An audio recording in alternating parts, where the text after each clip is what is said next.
सतगुरु भगवान की जय। तो ये सतगुरु पूर्ण ब्रह्म परमेश्वर सत कबीर परमात्मा वंदी छोड़ हैं। ये अविनाशी राम हैं। कहते हैं पूर्ण ब्रह्म परमेश्वर सा शरीर आते हैं और सा शरीर चले जाते हैं।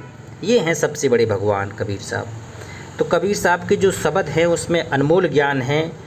पूरा ज्ञान प्रो के सतगुरु ने बता दिया है कि वास्तव में हम कौन हैं, कहाँ से आए हैं, कहाँ जाना है और वहाँ जाने की विधि क्या है।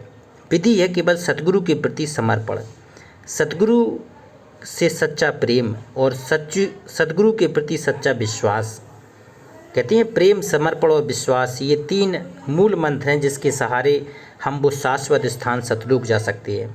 तो आइए शब्द करते हैं शुरू। ये बहुत ही अनमोल शब्द है। एक एक शब्द को आप सुने, गहराई से समझे कि वास्तव में ये सत कबीर भगवान कौन है। कहते हैं हंसा हंस मिले सुख होई। कहते हैं यहाँ तो पाती है बगुलन की और कदर न जाने कोई। बताओ, कहते हैं हंसा हंस मिले सुख होई। यहाँ कबीर साहब, यहाँ जो भगत आत्माएं हैं उनको हंस कह रहे हैं कि हंसा हंस मिले सुख हुई। कौन से हंस मिले? जो सतलोक में रहती हैं उन हंसों से जब आप मिलोगे ना तब आपको सच्चा सुख मिलेगा। इसके पहले तो आपको सुख हो ही नहीं सकता है। तो उस सुख को पाने के लिए तुम्हें उस दिव्य स्थान सतलोक चलना होगा, तभी आपको वो सच्चा सुख मिलेगा, वो सच्ची, क्योंकि वो आपका लोक है। वहाँ से तुम इस काल के जाल में फंसकर 21 ब्रह्मांड रूपी जेल में फंस के बैठ गए हो। कहते हैं हजारों करोड़ों युग व्यतीत हो गए और यहीं पड़े हो। कई बार, असंख्यों बार तो 184 योनियाँ भोग चुके हो। कहते हैं यहाँ तो पाती है बगलन की कदर न जाने कोई। यहाँ पर जितने भी नाते रिश्ते और जितने तुम्हारे संबंधी हैं, दोस्त यार हैं, तो कबीर साहब कहते हैं कि यहाँ तो पाती है बगलन की। जो बगला होते हैं ना, इनका कोई अस्तित्व नहीं होता है, बगला भगत है। तो बगलन जैसा यहाँ का झूठा रिश्ता है। यहाँ तो पाती है बगलन की और कदर ना जाने कोई। तेरी कोई भी कदर नहीं जान सकता है।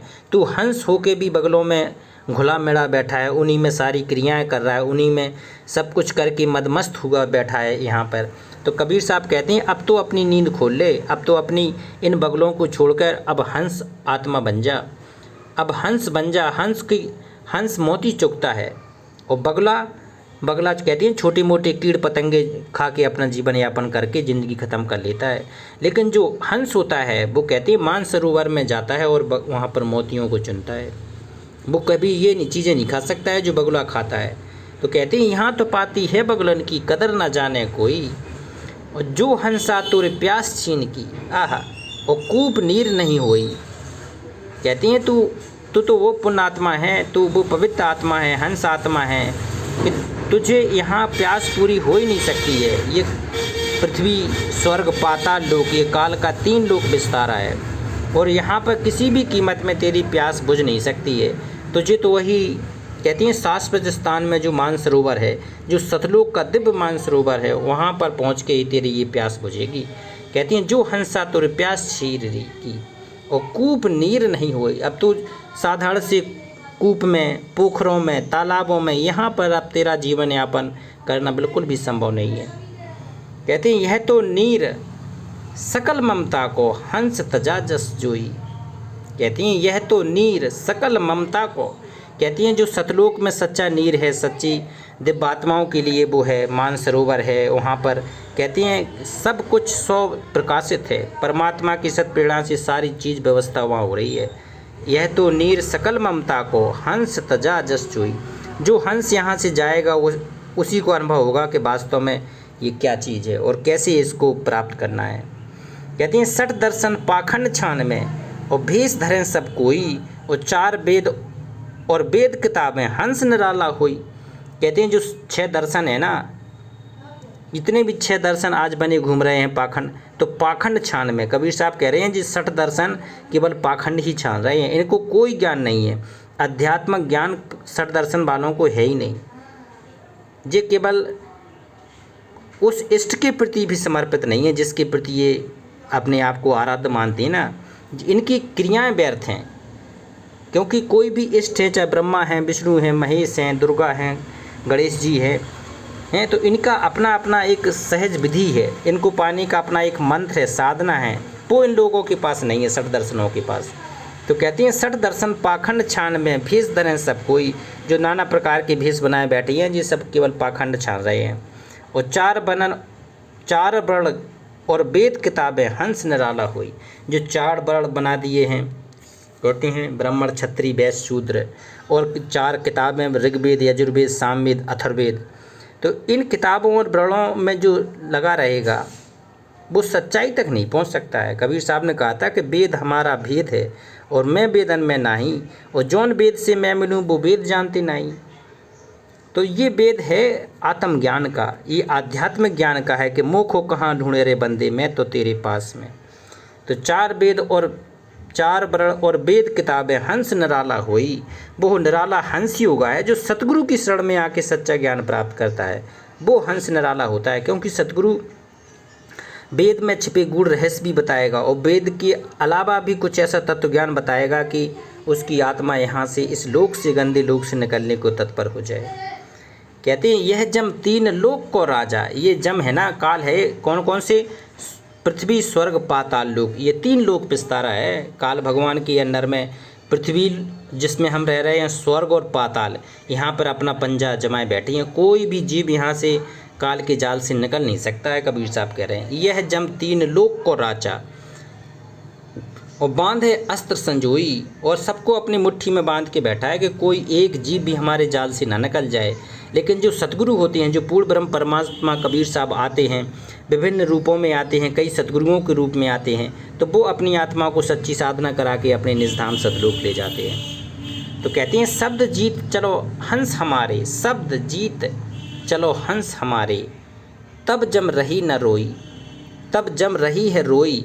कहते हैं शब्द, जो सार शब्द का भेद सतगुरु देते हैं अपनी हंस आत्माओं को, तो कह रहे हैं कि हे हंस आत्माओं, तू अब शब्द सार शब्द को अपने हृदय में धारण कर ले।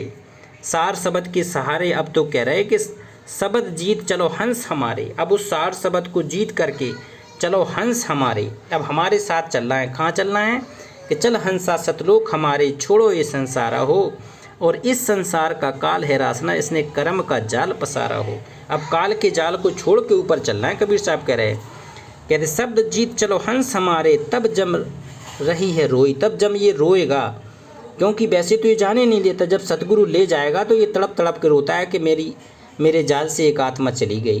क्योंकि यही आत्मा काल का भोजन है, हम लोग ये हमें कहती हैं खाता है। ये सूक्ष्म वासनाएं हमारी जब शरीर खत्म होता है तो कहते हैं तपत सला पे जला जला कर तड़प तड़प के ये पूरा उससे आहार निकालता है हमारी मलिन वासनाओं से। तो ये उसका आहार है और ये नहीं चाहता है कि एक भी जीव हमारे जाल से निकले। तो शब्द जीत चलो हंस हमारे, तब जम रही है रोई, और कहे कभी प्रतीत मान ले। आहा, कबीर साहब कह रहे हैं कि मेरी पुण्यात्मा मेरी बात मान ले, अब जीव नहीं जाए बिगोई, फिर जीव को किसी प्रकार के इस भवसागर में आके पड़ने या दोबारा इसी जंजाल में भूलने की जरूरत नहीं पड़ेगी। कहते हैं ले बैठा रहो अमर लोक में, आवागमन ना होई। कबीर साहब कह रहे हैं कि तुझे उसमें अमर लोक शाश्वत लोक सतलोक में जाके बैठा दूंगा, फिर तेरा आवागमन नहीं होगा। तो सच्चा सुख व्यतीत करेगा, सच्चा सुख भोगेगा, सच्ची जगह रहेगा। इस गंदे काल के जाल से तू हमेशा हमेशा के लिए निकल जाएगा। तो कहते हैं ये पूर्ण ब्रह्म परमात्मा, इस सतपुरुष, ये अविनाशी राम, कहते हैं समय समय पर सतगुरु रूप में आते हैं। ये बंदी छोड़ कबीर साहब ये पूर्ण ब्रह्म परमेश्वर है। कहती है माया महा ठगनी हम जानी। आह, कबीर साहब कहते हैं कि ये माया है ना, ये बहुत ठगनी है, हर जीव को अपने अंडर में फंसा के रखती है। माया महा ठगनी हम जानी, और त्रिगुण फांस लिए कर डोले, बोले मथुरी बानी। त्रिगुण कौन से हैं? कहती हैं सतगुण, रजगुण और तमगुण, ये 3 गुण हैं। सतगुण विष्णु, तमगुण शंकर जी और रजगुण ब्रह्मा जी। कहते हैं इनसे जो 3 गुणों की जो तरंगें निकल रही हैं ना, ये त्रिगुण जीव को फांस के रखे हैं। त्रिगुण फांस लिए कर डोले, ब्रह्मा विष्णु महेश, इन्हीं की साधना चला रहे हैं ये माया। कहते हैं काल भगवान भी चाहता है कि जीव ब्रह्मा विष्णु महेश त्रिगुण की साधना में बंधा रहे यहीं पे। जब इसी लोक की साधना करेगा, इसी लोक की भगवान की साधना करेगा तो उसी के जाल में रहेगा, तो वो त्रिगुण के जाल से नहीं निकल सकता है। कहते त्रिगुण फांस लिए कर डोले, और बोले मधुर वाणी, और मधुर मधुर इनके जो ऋषि मुनि होते हैं वो भी मधुर मधुर वाणी बोल के अपने जाल में फंसाए रहते हैं जीव को। कहती हैं केशव के कमला हुई बैठी और शिव के भवन भवानी। आहा, केशव की जो कमला हैं लक्ष्मी जी हैं साथ में रहती हैं, और शिव के भवन भवानी, शिव के साथ में सती पार्वती रहती हैं देवी। तो जो भी जगत वाले हैं तो इन्हीं के प्रति आराध्य मानते हैं, इन्हीं को सब कुछ मानते हैं। कहती पंडा के मूरत होई बैठी और तीरथ हूँ मैं पानी। कहते हैं कुछ पंडों को भी अपना, जो पंडे पुजारी होते हैं उनको भी अपना गुरु मानने लगते हैं, इष्ट मानने लगते हैं, और वो मूर्ति पूजा को वो लखा देते हैं। जबकि कबीर साहब के इसमें मूर्ति पूजा नहीं है। कबीर का जो सतभक्ति मार्ग है उसमें सतगुरु की पूजा है, ब्रह्मा विष्णु महेश की भी पूजा नहीं है। कबीर का मार्ग है सतगुरु की पूजा का। कहते हैं गुरुर ब्रह्मा गुरुर विष्णु गुरुर देवो महेश्वरा, गुरु साक्षात परब्रह्म तस्मै श्री गुरुवे नमः। कहते हैं तुम्हें माता चा पिता तुम्हें बंधु चा सका तुम्हें विद्या द्रविड़म तुम्हें सर्व मम देव देव। तो गुरु में सारी साधनाएं हैं। तो कबीर का जो मार्ग है वो गुरु का मार्ग है, गुरु भक्ति का मार्ग है। अपने अपने सतगुरु को, तत्वदर्शी संत को अपने हृदय में बिठाने का मार्ग है। कहते पंडा के मूरत होई बैठी तीरथ हूँ मैं पानी, और जोगी के जोगन होई बैठी राजा के घर रानी। आहा, और काहू के हीरा होई बैठी, आहा, और काहू के कोणी कानी, और भक्तन से भक्तन होई बैठी ब्रह्मा की ब्रह्माणी। कहे कबीर सुनो भाई साधु यह सब अकथ कहानी। कबीर साहब ने कह दिया कि ये सब अकथ कहानी। इनको कहते हैं सबके घर कुछ ना कुछ, ब्रह्मा जी की ब्रह्माणी सावित्री जी बैठी हैं, कोई भक्तन से भक्तन हुई बैठी, और काहू के कोणी कानी, और काहू के हीरा होए बैठो राजा के घर रानी। तो मतलब यहाँ कहने का मतलब ये है कि जो रजगुण सतगुण और तमगुण हैं इन्हीं के अधिकार में जीव आत्मा फंसा बैठा है। जो जहाँ है वहीं पर अपने आप को बांध के बैठा है। कोई भी जीव, एक भी जीव चलने को तैयार नहीं है कि सतगुरु की शरण प्राप्त करके सतलोक की यात्रा की जाए, इस काल के जाल से निकला जाए। कोई भी जाने को तैयार नहीं है, और जो जाएगा वो निश्चित ही भवसागर से पार हो जाएगा, इस काल के जाल से निकल जाएगा। तो ये बहुत ही उत्तम समय है ये कलयुग में, जब कबीर साहब प्रकट होके आए। ये पूर्ण ब्रह्म परमेश्वर हैं और इनकी शरण में आकर पूर्ण मोक्ष सतलोक में जाया जा सकता है। तो इस कबीर परमात्मा को अपने हृदय में बिठाना है, कहते हैं सीने से लगाना है, चरणों में समर्पित होना है। ये पूर्ण ब्रह्म अविनाशी सतगुरु हैं, तो इनके सहारे हम निश्चित ही पार करेंगे, सतलोक जाएंगे, मोक्ष प्राप्त करेंगे। तो एक बार सतगुरु की जयकार लगाते हैं। पूर्ण ब्रह्म परमेश्वर कबीर साहेब की जय। बंदी छोड़ की जय।